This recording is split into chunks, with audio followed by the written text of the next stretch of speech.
The Internet of Things is really anything that's connected to the internet, from a printer to your mouse to your car to parts of your house and so on. All technologies essentially change society, and as the medium becomes the internet, then we're seeing changes in societal practice. We're interested in thinking about what these changes are so that we're better prepared to deal with them. Petrus is the UK's academic research hub for the Internet of Things. It looks at privacy, ethics, trust, security, and one of these themes is adoption and acceptability. In order to look at adoption and acceptability, we're using design fiction as a means to think about the future. Design fiction involves constructing fictional worlds, and those worlds are defined by prototypical technologies, and they're populated by people that use those technologies. There's been the so-called human-centered design for many years, which has been particularly good at creating products that are really useful for people.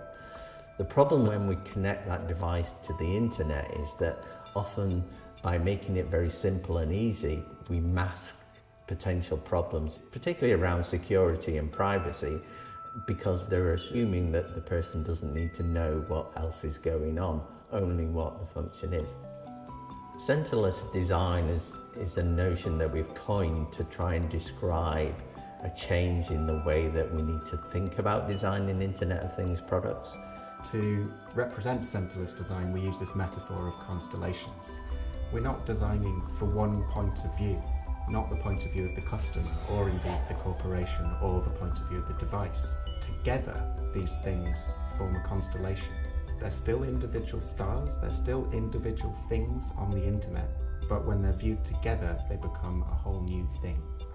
Follow the Kettle is a way of us illustrating, particularly to developers of Internet of Things products, how this notion of centerless design might be applied in practice. But it also is useful for the general public to understand the potential of what the Internet of Things could be if done in a more open and transparent way.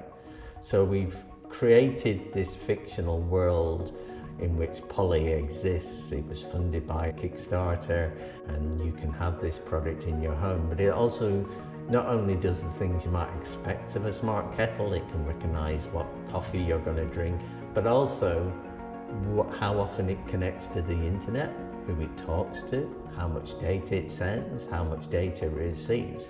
So using things like Polly the Kettle, we really get people to see the texture of these issues, to see inside them, and to be able to meaningfully think through what these kind of products mean for them.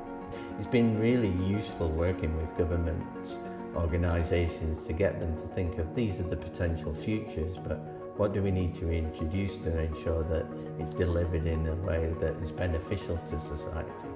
What the work's also pointing towards is whether we need things like an IoT mark, a kind of certification process that people know how much data it's transmitting, where it's being transmitted to, before you even make the purchase. It also raises questions about the notion of ownership.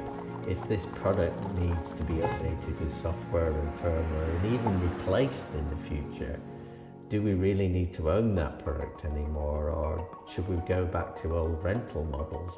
The promise of the Internet of Things is a better, more efficient, more sustainable world.